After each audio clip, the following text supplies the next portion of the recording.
Forget everything you think you know about managing stress.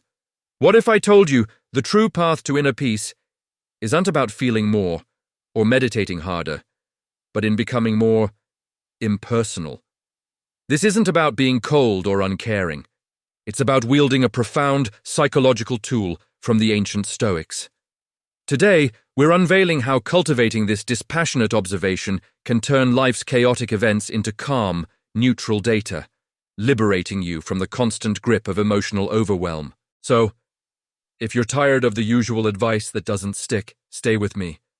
This could fundamentally change your relationship with stress forever. Let's be honest. Living in today's world is an exercise in overload. Our phones are buzzing, notifications are screaming for our attention, and the pressure to be constantly productive, constantly available, is relentless. Our brains are always on, and it's exhausting. We're living in a state of perpetual low-grade panic, where every email, every traffic jam, every unexpected bill feels like a personal attack. This is what psychologists call emotional hijacking.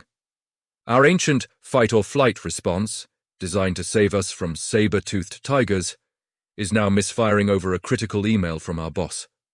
We're reacting to modern problems with a prehistoric brain, and it's burning us out. The constant state of alert leads to chronic anxiety, brain fog, and a feeling that we're just one small setback away from completely losing it. We're told to just breathe, to meditate, but often these feel like temporary fixes on a much deeper problem. But what if the problem isn't the stress itself, but our perception of it?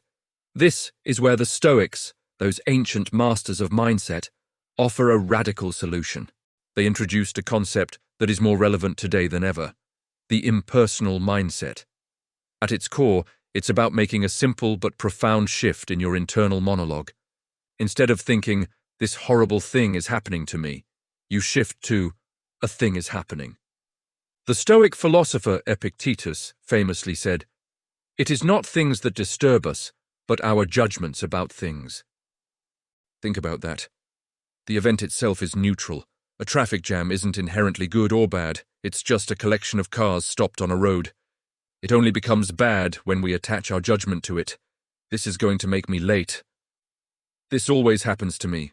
My day is ruined."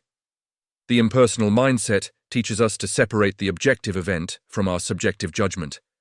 We learn to become an observer of our lives, rather than a victim of circumstance. We see events as raw data, information to be processed, not personal affronts designed to ruin our day. This isn't about suppressing emotion. It's about choosing not to create unnecessary negative emotions in the first place. You're not ignoring the problem, you're just refusing to let it emotionally hijack you. Now, this might sound like some abstract philosophical trick, but it's deeply rooted in modern neuroscience. When you feel that rush of anger in traffic, or that jolt of anxiety from a sudden deadline, that's your limbic system, your emotional brain, taking over. It reacts instantly, flooding your body with stress hormones like cortisol and adrenaline. The impersonal mindset acts as a circuit breaker. By consciously thinking, "This is an event, not a catastrophe," you engage your prefrontal cortex, the rational thinking part of your brain. This creates cognitive distance.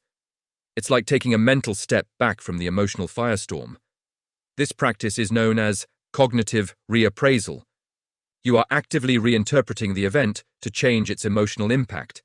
Instead of, "My boss is angry with me," you reappraise it to, "My boss provided some critical feedback that I can use to improve." The first interpretation triggers defense and anxiety. The second one promotes learning and action. And here's the most incredible part. The more you practice this, the more you physically rewire your brain. You strengthen the neural pathways between your rational and emotional centers, making calm, measured observation your default response, rather than knee-jerk panic. You're not just managing stress, you're upgrading your brain's operating system to handle it more efficiently. So how do we actually put this into practice? Let's start with a powerful Stoic concept: the view from above. The next time you feel overwhelmed by a problem, close your eyes for a moment.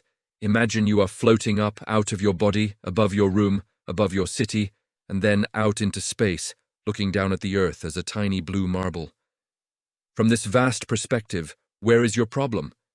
Where is that stressful email or that argument you had? It shrinks to its true size, a tiny, temporary event in the grand scheme of things. This isn't to say your problems are meaningless, but it puts them into perspective and strips them of their overwhelming power. Another powerful exercise is practicing amor fati, a love of fate. This doesn't mean you have to be happy when bad things happen. It means accepting every moment, good or bad, as necessary, and even embracing it as an opportunity. When you get a flat tire, instead of cursing your luck, you can try saying, "Okay, this is what is happening now. What can I learn from this? Maybe this delay will prevent something worse, or maybe I'll learn how to change a tire more efficiently." This shifts you from a passive victim to an active participant. For a daily practice, try a mental check-in. A few times a day, just pause and ask yourself, what am I feeling right now, and what judgment did I attach to an event to cause this feeling? By simply identifying the judgment, you can often neutralize its power. I feel anxious. Why? Because I judged the upcoming presentation as a threat to my reputation. Can I rejudge it? This is an opportunity to share my knowledge. This simple, consistent practice trains your impersonal mind. The incredible thing is that this mindset goes far beyond just reducing stress. When you stop being constantly tossed around by your emotional reactions, you gain a level of mental clarity that is almost a superpower.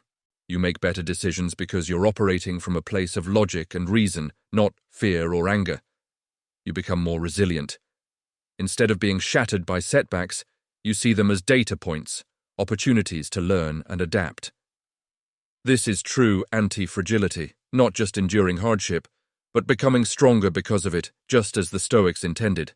You start to understand what Marcus Aurelius meant when he wrote, "The impediment to action advances action.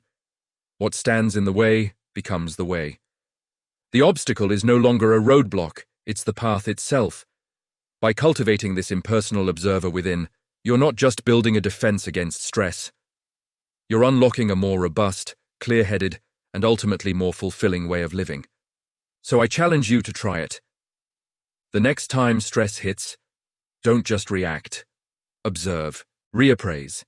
Embrace this ancient wisdom and watch how it transforms your world from a source of anxiety into a field of opportunity. Thanks so much for watching.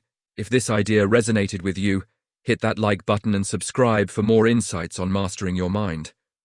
What's the first thing you'll try to observe impersonally? Let me know in the comments below. See you in the next one.